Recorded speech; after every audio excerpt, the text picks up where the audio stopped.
1 Coríntios 15, 3 e 4. Vamos ler juntos, irmãos? Antes de tudo, vos entreguei o que também recebi, que Cristo morreu pelos nossos pecados, segundo as Escrituras, e que foi sepultado e ressuscitou ao terceiro dia, segundo as Escrituras. Vá agora para Romanos, capítulo 1. Vamos ler o texto, Romanos 1, de 1 a 4. Paulo, servo de Jesus Cristo, chamado para ser apóstolo, separado para o Evangelho de Deus, o qual foi por Deus outrora prometido por intermédio dos seus profetas nas sagradas Escrituras, com respeito a seu Filho, o qual, segundo a carne, veio da descendência de Davi e foi designado Filho de Deus com poder, segundo o Espírito de santidade, pela ressurreição dos mortos, a saber, Jesus Cristo, nosso Senhor. O que é que tem comum nesses dois textos que a gente leu? Comum. Você olha um texto de 1 Coríntios 15, verso 3 e 4, e olha o texto de Romanos 1, de 1 a 4. O que é que tem comum nos dois textos?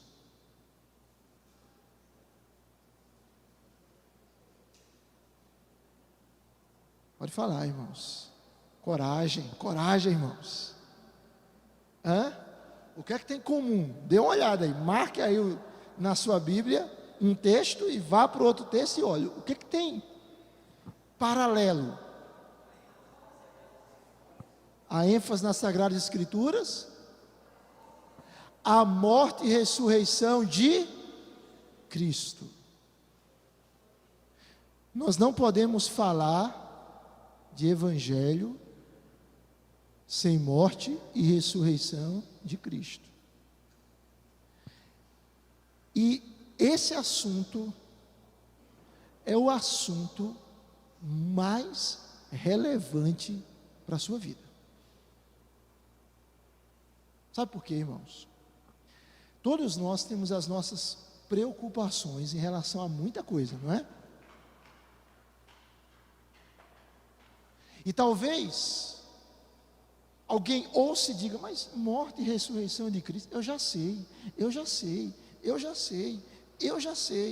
Mas se não for a morte e a ressurreição de Jesus Cristo,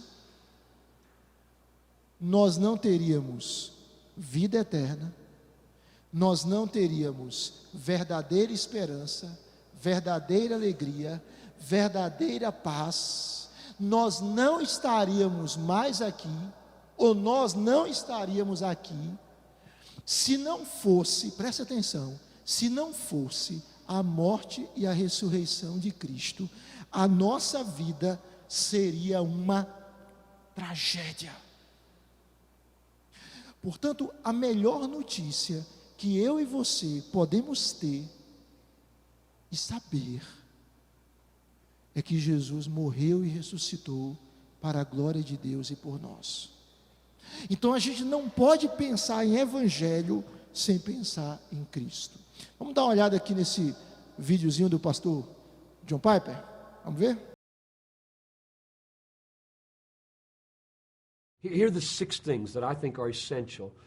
The gospel is a plan from eternity. And I say that because when Paul articulated the gospel, he said, Christ died for our sins according to the Scriptures, which means something before signified this is a plan. God set it up before it happened. That's number 1. Number 2 is the gospel is an event in history. Christ died. Number 3, the gospel is an achievement in and through that event of something that happened between the Son and the Father. Namely, sins were paid for and righteousness was completed. This was an obedience unto death, and therefore a perfect obedience was achieved, and a perfect guilt offering was paid. So that's number 3, an achievement. Number 4 is that is extended in an offer to the world that is free.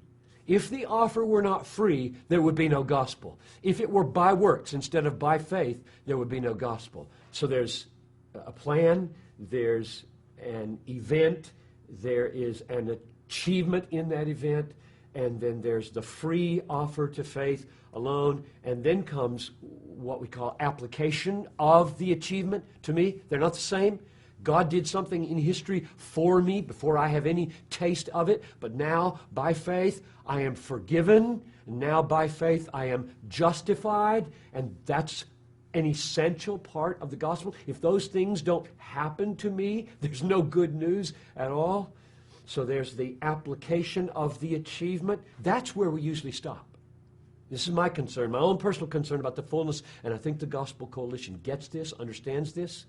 If we stop at forgiveness, just take forgiveness. If we stop at forgiveness and say to the world, we have good news for you. God made a plan. God sent His Son. Christ died. Your forgiveness was achieved. It's offered freely. Take it by faith. Yes, you have it. And we stop, which we often do. Something's missing, because I want to say, so what forgiven? And a lot of people might answer, well, I don't like a guilty conscience, or I don't like going to hell, or my family might be better if I could live as a forgiven person instead of a guilty person. Instead of saying, 1 Peter 3:18, Christ suffered once, the righteous for the unrighteous, to bring us to God. The sixth piece of the gospel that I think is absolutely essential is that we're forgiven and we're justified to bring us to God. God is our treasure. God is the end. My forgiveness is not the end. My justification is not the end. My going to heaven and not having a sick body anymore is not the end. All of that is means. Means to what? Seeing Him, knowing Him, loving Him, being satisfied in Him, and Him being more glorified in me because I'm now eternally satisfied in Muito Him. bem. Esse videozinho do pastor John Piper, ele fala rapidamente sobre o Evangelho e tem algumas palavras que são chaves nele. Vamos tentar recapitular? Vocês têm uma memória boa, aí a gente vai recapitular. Existem palavras que são chaves aqui. Quando fala sobre o Evangelho, ele cita 1 Coríntios 15:3, que a gente leu no início. A primeira palavra, plano. Diga plano. Plano. Há um plano de Deus. A segunda palavra, evento. Evento. O evento da morte expiatória de Cristo. A terceira palavra, realização. Esse plano de um evento se realizou na história. Cristo morreu e Cristo ressuscitou. A quarta, remember? Vamos lá, pense, lembre. Plano, evento, realização e sim, que é oferta. Está tudo ligado, perdão e justificação. Oferta o quê? Gratuita. Oferta gratuita. Deus oferece de graça a salvação para nós. Qual é a quinta palavra?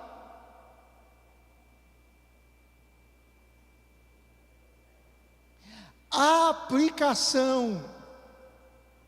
Ou seja, vamos imaginar o seguinte: uma pessoa está numa casa e ela tem muita comida na casa, e aquela comida está disponível para ela, e ela fica feliz porque aquela comida está disponível para ela, mas ela continua com fome e nunca come. Para que serve aquela comida para ela?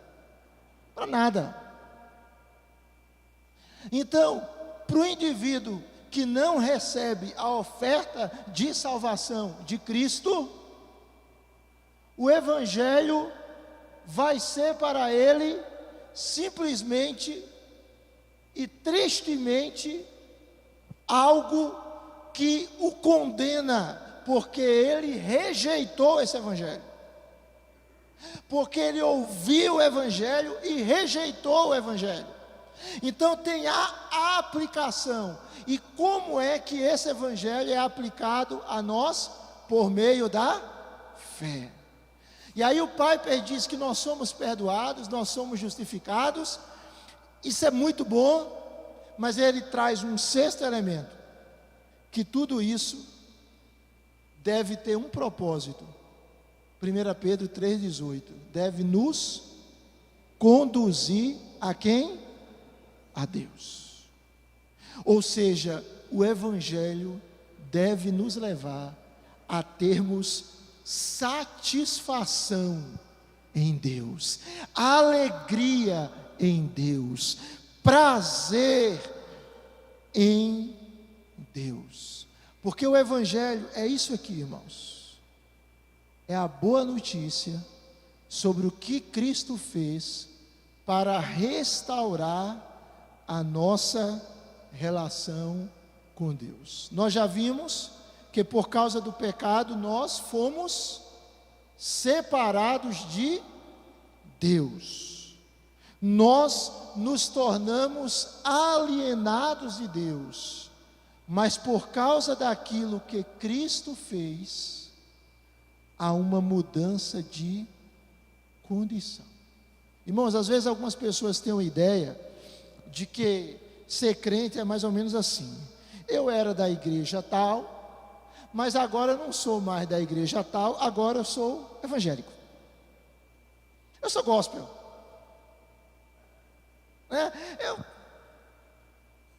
Eu canto música diferente agora, eu não tenho ídolos mais na minha casa, pronto. Mas ser evangélico ou ser cristão é muito mais do que isso. É claro que nós não adoramos outros ídolos, é claro que nós mudamos radicalmente os nossos hábitos, mas essencialmente isso acontece por quê? Ou deve acontecer por quê? Porque nós passamos da morte para a vida.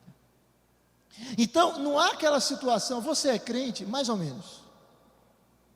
Ou a pessoa é crente, ou ela não é crente. Ou ela é salva, ou ela não é salva. O Martin Lloyd Jones, ele fazia uma pergunta muito séria na igreja dele. Ele dizia assim: você, presta atenção e receba essa pergunta e pense: você está pronto agora para afirmar que é um cristão? E a pergunta assustava algumas pessoas. E às vezes algumas pessoas pensavam: mas eu não sou bom o suficiente. Às vezes algumas pessoas pensavam: mas eu ainda tenho falhas, mas eu ainda tenho erros, mas eu ainda tenho pecados. E Martin Lloyd Jones, ele dizia: a essência da salvação cristã é afirmar que Cristo é bom o bastante, e eu estou nele. Você já tentou? Quem já viveu isso? Você tenta evangelizar uma pessoa e a pessoa chega e diz bem assim: eu gosto, mas eu não estou preparado. Já ouviu isso? Quem já ouviu isso ou já disse isso? Levanta a mão. Eu vou arrumar algumas coisinhas na minha vida. Depois, Depois eu tenho umas pendências para arrumar. Ou seja, a pessoa não entendeu o que é o evangelho. Porque ela acha que é o seguinte: ela vai se tornar boazinha e aí Deus vai recebê-la. E ninguém é bonzinho para Deus recebê-lo. Então, o que a Bíblia nos mostra? A Bíblia nos mostra que Deus nos recebe, mas Ele nos recebe quando nós nos entregamos totalmente a Ele, verdadeiramente a Ele, por inteiro a Ele. E quando nós fazemos isso, o que vai acontecer? A nossa vida vai ser mudada. Já contei essa história aqui na igreja, né? Do indivíduo paraplégico. Hoje chama paraplégico, porque as nomenclaturas mudam tanto, né? Um indivíduo que não podia andar. E ele estava ouvindo um sermão de um pastor, e o pastor falando sobre a necessidade deles receberem a Cristo e de Cristo os aceitar. E aquele pregador, aquele homem limitado fisicamente, ele disse: pastor, Deus recebe um homem pela metade? Ele se considerava um homem pela metade, porque ele não podia andar. E o pastor disse: Deus recebe um homem pela metade, que se entrega por inteiro, mas ele rejeita um homem por inteiro, que se entrega pela metade. Ou seja, quando uma pessoa diz que recebeu a Cristo, mas a vida dela não muda, é porque ela não recebeu a Cristo. É porque ela não teve uma experiência com o poder do Evangelho. Ela pode ter tido uma experiência com a religião, ela pode ter tido uma experiência com as suas emoções, mas quando ela recebe a Cristo, a vida dela é mudada. Então, ser cristão, irmãos, é estar em Cristo. Por isso que há uma expressão teológica que diz união com Cristo. Nós estamos unidos a Cristo. Isso é tão forte, né? Olha a sua Bíblia aí, Gálatas 2:20, por favor. Gálatas capítulo 2, versículo 20. Isso aqui é a experiência de quem recebeu o Evangelho. Logo, já não sou eu quem vive, mas Cristo vive em mim. Então o que acontece? Tornar-se cristão é uma mudança de relacionamento com Deus. Nós estávamos separados de Deus pelo nosso pecado, já estudamos tudo isso, e agora nós estamos nele, nós estamos em Cristo, em Cristo. Para a gente avançar um pouco mais, eu já li isso aqui para vocês e a gente avança, certo? Em um encontro passado. Olha o que J.I. Packer diz sobre o Deus que salva pecadores. Eu quero pedir a você, por favor, que leia isso comigo. Vamos ler juntos, por favor? Deus salva pecadores. Deus, o Jeová Trino e Uno, Pai, Filho e Espírito, três pessoas trabalhando juntas com sabedoria, poder e amor soberanos para alcançar a salvação de um povo eleito. O Pai elegendo, o Filho realizando a vontade do Pai por meio da redenção, o Espírito executando o propósito do Pai e do Filho por meio da regeneração. Salva do começo ao fim, faz tudo o que significa levar o homem da morte no pecado para a vida na glória. Planeja, conquista e comunica a redenção, chama e guarda, justifica, santifica, glorifica pecadores, os homens como são encontrados por Deus, culpados, vis, desamparados, impotentes, incapazes de levantar um dedo para fazer a vontade de Deus ou para melhorar sua condição espiritual. Está claro aí, irmãos? Alguém não entendeu alguma coisa aí? Pode levantar a mão e perguntar. Está claro? O Evangelho é isso aqui. É Deus salvando pecadores. Mas presta atenção. Evangelho, irmãos, presta atenção. Não diz respeito àquilo que nós fazemos. Mas Evangelho é o que Deus fez por nós. Mas quando uma pessoa recebe o Evangelho, a vida dela é mudada. Ou seja, quando a graça de Deus chega no indivíduo, as boas obras. E o que são boas obras, biblicamente falando? É bom a gente conceituar, né? O que são boas obras? Obras feitas por um regenerado.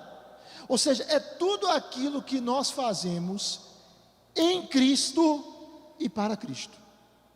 Porque na cultura que a gente vive, às vezes as pessoas pensam que boas obras é o seguinte: está um indivíduo lá no sinal, e ele insistentemente pede para limpar o para-brisa do seu carro, e aí depois você dá 50 centavos, R$1 e diz: fiz boas obras, juntei mais uma moedinha lá no meu tesouro no céu, né? Boas obras, irmãos, é tudo aquilo que nós fazemos em Cristo e para a glória de Cristo. Tudo. É aquilo que Efésios 2:10 diz, que Deus, em Cristo Jesus, nós somos uma nova criação para boas obras que Deus de antemão preparou para andarmos nelas. Então veja, a graça de Deus nos alcança e a gente começa a praticar boas obras. Olha o que Martinho Lutero dizia, vamos ler juntos aqui? Somos salvos só pela fé, mas não uma fé que permanece só. Você e eu somos salvos só pela fé. A gente não é salvo por causa da fé e por causa das boas obras, por causa da fé e por causa da religiosidade, por causa da fé e por causa... Não, nós somos salvos por causa da obra de Cristo, mediante a fé. Mas Lutero diz, essa fé, ela não permanece só. O que é que significa isso? Você não pode confundir fé e obras, mas você não pode separar fé e obras. As duas coisas estão ligadas. À medida que nós cremos no Evangelho, nós vamos nos preocupar mais no cuidado com os pobres. Eu falei isso terça-feira na igreja. Você sabe, isso é um dado que já tem uns anos. Quantas crianças morrem por dia? Por dia. Ou de fome, ou com uma doença evitável.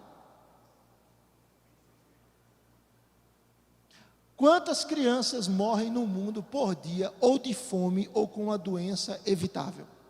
Sabe? Muito bem, estava no culto de oração, né? Muito bem. 26 mil. Ou seja, todos os dias é como se fosse uma pequena cidade morrendo. Crianças morrendo, ou de fome, ou de uma doença que pode ser evitada. Exatamente. 26 mil. Você sabia que você faz parte daquele percentual de pessoas que nós poderíamos dizer mais ricas do mundo, e é um percentual pequeno. Você tem água, você tem luz, você tem comida, você tem roupa, provavelmente você tem celular, tem internet, e tem mais algumas centenas de coisas a mais. O percentual de pessoas no mundo que tem o que você tem é pequeno. É porque nós conhecemos apenas, muitas vezes o nosso contexto.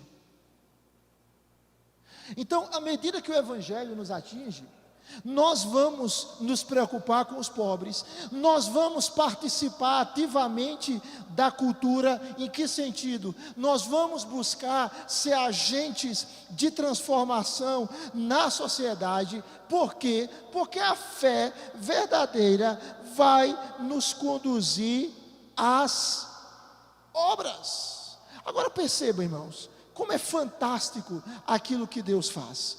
A Bíblia nos mostra que Jesus morreu, que Jesus ressuscitou, e que a obra de Jesus na cruz restaurou o nosso relacionamento com Deus. Tudo isso nós sabemos.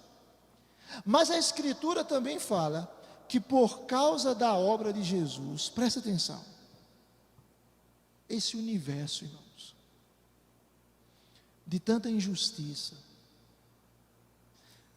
de tanto pecado,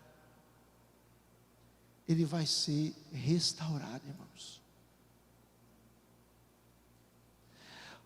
Veja bem, por causa do que Jesus fez, da morte e da ressurreição de Cristo, eu, você e milhares de servos de Deus, espalhados pelo mundo, somos salvos, sim, glória a Deus.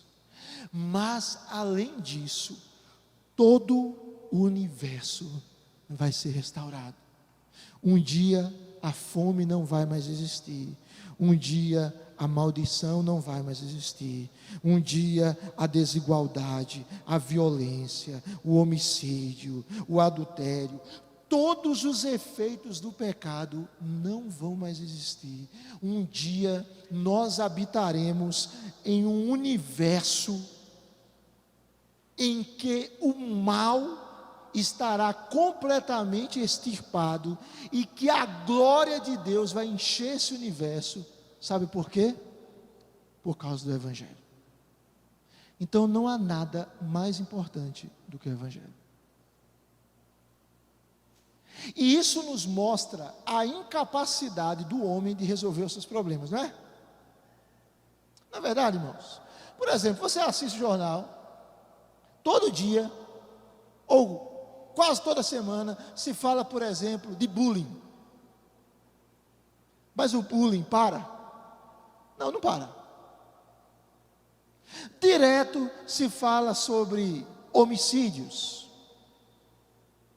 ou a nova nomenclatura para assassinato de mulheres, feminicídio. Mas isso para? Não para. Constantemente se fala sobre respeito ao próximo, mas toda a humanidade está se respeitando, não está? Não. O que isso mostra, irmãos? Constantemente as pessoas vão terminar o ano, algumas se vestem de branco, achando que vão atrair bons fluidos. Depois você lê o artigo no boletim, né? Que eu coloquei no boletim, né? Tem uma música que diz assim: o universo espera algo de nós. Como assim? O universo não espera nada de mim. Quem espera algo de mim é Deus e não o universo. O universo não é uma divindade, não é uma pessoa, mas depois você olha, né? Mas aí a gente vê as pessoas sempre dizendo felicidade, paz, harmonia, e as pessoas estão com mais felicidade, com mais paz e com mais harmonia, irmãos? Não, sabe por quê? Porque o homem não pode resolver os seus problemas, só Deus pode resolver os problemas do homem. Então, nos é assegurada uma herança futura, um mundo renovado. O futuro, presta atenção, o futuro lhe pertence. No sentido teológico da palavra, você tem vida eterna, aqui e para sempre, aqui e lá no novo céu e na nova terra, agora e no futuro, você tem vida eterna. Por quê? Por causa da obra de Cristo. Por causa da obra de Cristo. Então veja, alguma pergunta? Dúvida? Alô? Não? Vamos olhar aqui. Vamos ler o que o J.I. Packer diz, tá certo? Vamos ler para a gente entender. Vamos ler juntos? O Evangelho apresenta soluções para esses problemas de sofrimento e injustiça, mas o faz primeiro resolvendo o mais profundo de todos os problemas humanos, o problema do relacionamento do homem com seu Criador. E se não esclarecermos que a solução daqueles problemas depende da solução desse último, estaremos deturpando a mensagem e tornando-nos falsas testemunhas de Deus. Presta atenção, o indivíduo, ele tem um câncer, Deus o livre. Ele tem um tumor. Não adianta ele resolver o tumor dele tomando aspirina, Doril, Buscopan. Nem Tramal resolve o problema dele. No máximo, alivia a dor. Para ele resolver o problema dele, e os sintomas, se houver sintomas, porque às vezes o câncer não tem sintomas, uma boa parte do tempo, ele precisa exterminar aquele tumor. E se ele extermina aquele tumor, e se trata, seja com cirurgia, químio, rádio, etc., a saúde dele vai ser restaurada. Note bem, às vezes as pessoas dizem assim, né? Eu preciso de alegria, eu preciso de paz, eu preciso de felicidade, mas elas não entendem que a falta de paz, de felicidade e de alegria delas está em uma causa: elas estão separadas do seu Criador. Se elas resolverem esse problema da sua alienação de Deus, elas irão resolver outros problemas. Porque na verdade, a falta de paz, a falta de alegria, a falta de esperança é um sintoma de quê? De que a pessoa está afastada de Deus. Veja, queria caminhar mais um pouco aqui com vocês.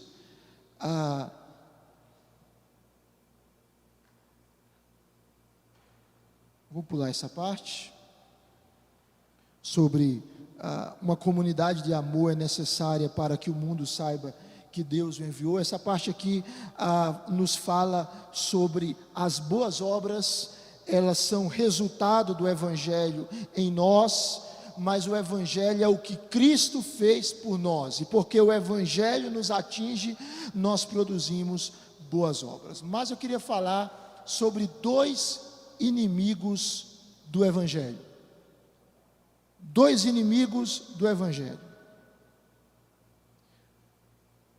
Um cara chamado Tertuliano, um pai da igreja, ele disse o seguinte: assim como Jesus foi crucificado entre dois, aí são dois ladrões, o Evangelho também é sempre crucificado entre esses dois erros. Quais são os dois grandes inimigos do Evangelho? Alguém poderia arriscar? Dois grandes inimigos que às vezes agem na nossa vida e que conspiram contra o Evangelho, e que tentam nos afastar do verdadeiro Evangelho, dentro daquilo que a gente trabalhou. Nenhum deles é Evangelho, mas tem pessoas que acham que é Evangelho. Oi? A natureza humana. E a natureza humana, ela engravida, metaforicamente falando, e ela dá à luz a 2 filhos. O pecado, certo? Vou mostrar aqui. Quais são esses dois erros que muitas vezes afastam as pessoas do verdadeiro evangelho?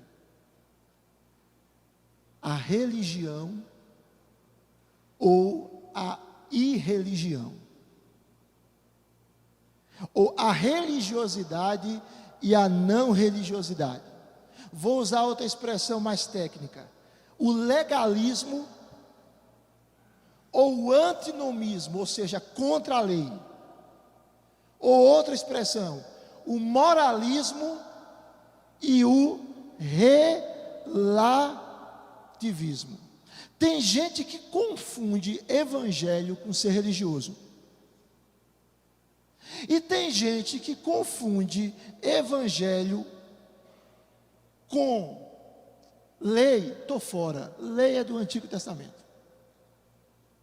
Tem gente que confunde evangelho dessa forma. Vou explicar aqui para vocês, presta atenção. O que o legalismo afirma? Isso não é evangelho. O legalismo diz o seguinte: para você ser salvo, você precisa ter uma vida boa, moralmente boa e santa. Ou seja, você precisa ser bom o suficiente e Deus vai lhe aceitar. Já ouviu algo parecido com isso? Já ouviu, você fala com uma pessoa, ou até você ou eu um dia dissemos: você é salvo? E a pessoa diz assim: eu não sei, se Deus vê que eu mereço. O que é isso? Isso parece piedoso, mas isso não é evangelho. Se Deus olhar e achar que eu mereço, isso é legalismo, isso é um inimigo do evangelho. Mas tem o outro inimigo do evangelho, o outro ladrão do evangelho, que é o antinomismo. Antinomismo, etimologicamente, significa contra a lei. Anti, contra, nomos, lei. É aquele que diz o seguinte: já que nós somos salvos, nós não precisamos ter uma vida santa e não precisamos ter uma vida moralmente boa. Deus nos salvou? Não foi pela graça? Então eu vou viver de qualquer jeito. Esse indivíduo, ele não está na graça, esse indivíduo está na desgraça. Então esses são dois inimigos do evangelho, e não é o evangelho. Então o evangelho, irmãos, é uma terceira via, algo diferente. É diferente do legalismo, que diz: se eu for bom o suficiente, Deus vai me aceitar e Ele vai ficar me devendo, e Ele vai ter que me levar para o céu. E o outro diz o seguinte: já que Deus me salvou pela graça, não importa como eu viva. Todos esses dois modelos são falso evangelho. Falso evangelho. Está claro isso, irmãos? Ou não? Sim ou não? Vocês estão entendendo o que eu estou dizendo? Ou está complicado esse negócio aqui? Veja como é sutil, irmãos. Veja como às vezes tem pessoas dentro da igreja que acham que vão ser salvos pelas obras.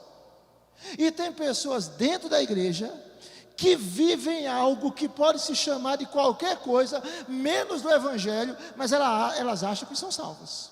Porque elas disseram: um dia eu levantei a mão e disse sim para Jesus e repeti uma oração. Se não houve uma transformação no coração daquela pessoa, infelizmente, ela não é salva.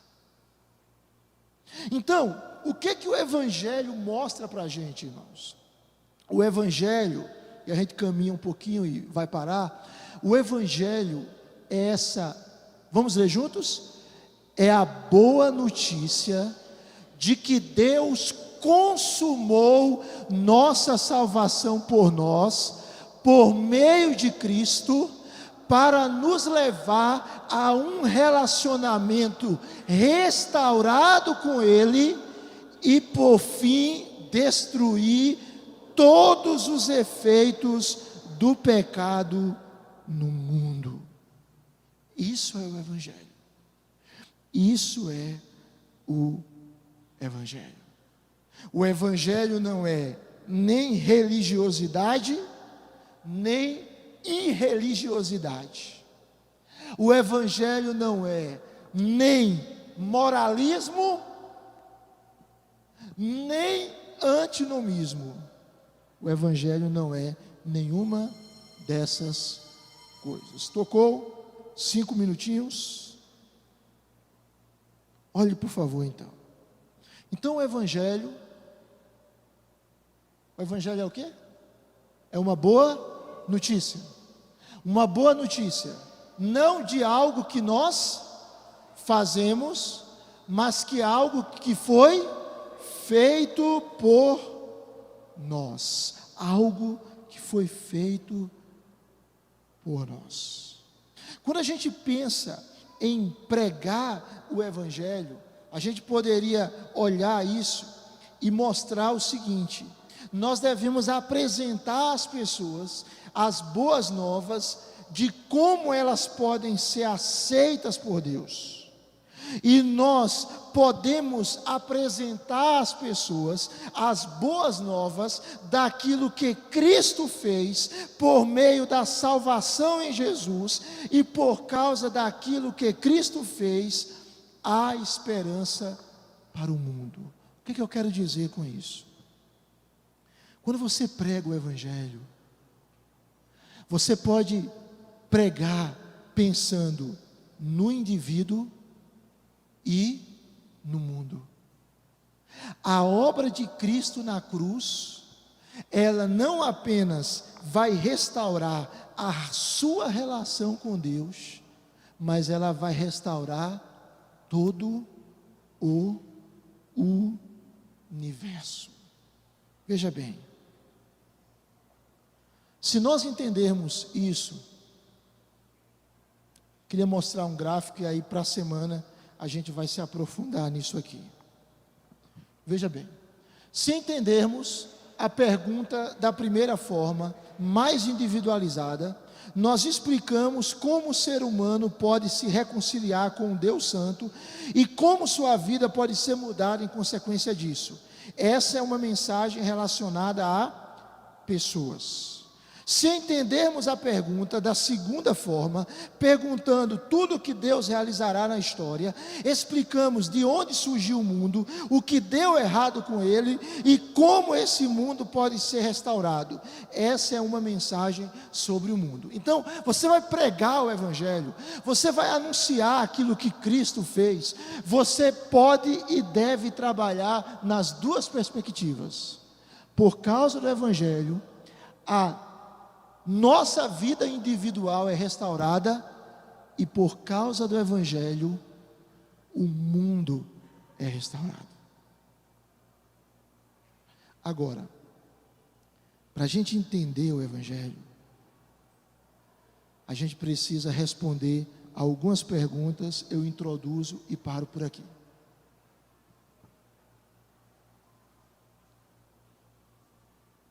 Quem é Deus? O que é o pecado? Quem é Cristo e o que Ele fez? E o que é fé? Se a gente não entender, eu sei que talvez isso, irmãos, por isso que eu estou dizendo, pergunte. Se você não entender, pergunte, porque isso aqui é fundamental para a gente entender o Evangelho. Quem é Deus? O que é o pecado? Quem é Cristo e o que Ele fez? E o que é fé? A resposta a essas perguntas, elas podem ser esboçadas em 4 palavras. Estão aí em destaque, né? Letra vermelha. Quais são as palavras? Criação, queda, redenção e restauração. Aqui estão os capítulos de um enredo, de uma história que descreve o Evangelho. Você vai perceber isso, a sede do homem de Deus, até mesmo em alguns filmes.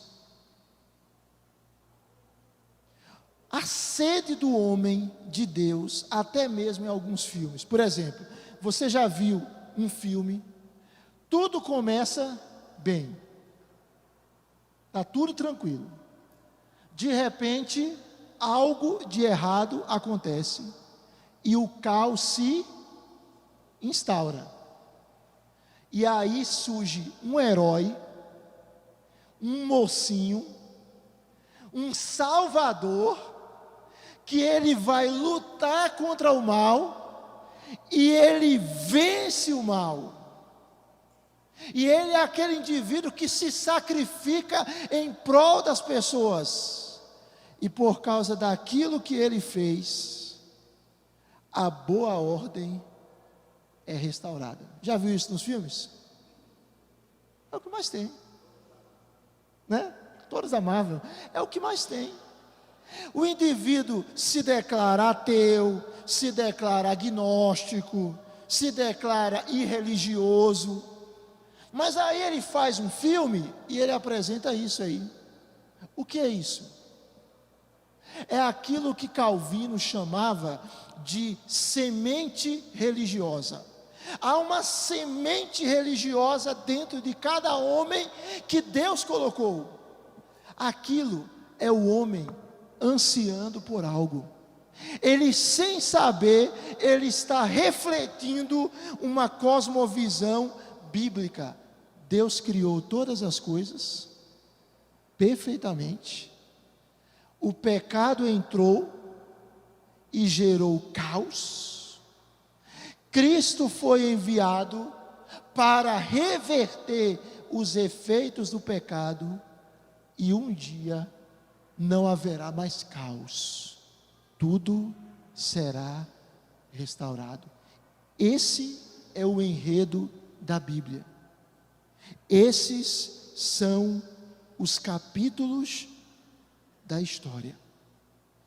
Para a semana, a gente vai trabalhar com vocês esses quadros aqui.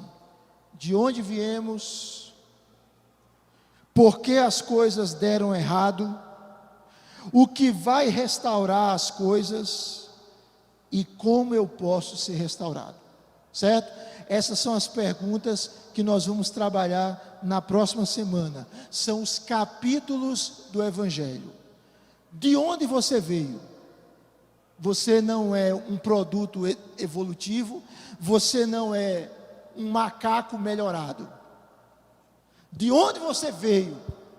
Qual a sua origem? Por que as coisas deram errado? O que vai restaurar todas as coisas? E como eu posso ser restaurado? Perguntas?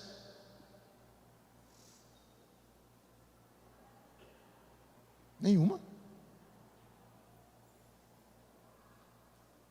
O que é evangelho? Vamos recapitular. O que é evangelho? As boas novas de quê? De salvação. Que salvação? Conquistadas por quem? Por Cristo. Muito bem, irmãos. E Jesus Cristo fez o que por nós, irmãos? Ele morreu na cruz e ele ressuscitou. E por causa do evangelho, quem vai ser restaurado? Hein? Nós, os seres humanos que creem em Cristo. E quem mais? Todo o universo. E quais são os dois inimigos do Evangelho? A religião e a irreligião. E o que é que a religião diz? Aí é forçar a amizade, né? O que é que a religião diz? Eu vou ser salvo pelas obras, eu vou ser bom o suficiente. Lembram do filho mais velho, da parábola dos 2 filhos, que a gente chama de parábola do filho pródigo? Aquele indivíduo que dizia: eu vou ser bom para o meu pai me dar um cabrito para eu comemorar com os meus amigos. E o que é que a irreligião diz? Já que eu sou salvo pela graça, eu posso viver de qualquer forma. Isso é o falso evangelho. E o evangelho tem um enredo, tem capítulos que descrevem o resumo da história da humanidade. Quais são as 4 palavras que são o resumo da nossa história? Criação, queda. Fantástico, irmãos. Criação, queda, redenção e restauração. Nós somos um povo que tem esperança, porque nós temos Jesus Cristo. Nós somos um povo que acreditamos que o mal não vai imperar. Quem reina é Jesus Cristo, e o bem vai reinar, porque Jesus Cristo governa todas as coisas. Para a semana a gente caminha de onde viemos, o que deu errado, o que vai restaurar todas as coisas e como eu posso ser restaurado. Vamos ficar de pé e vamos orar.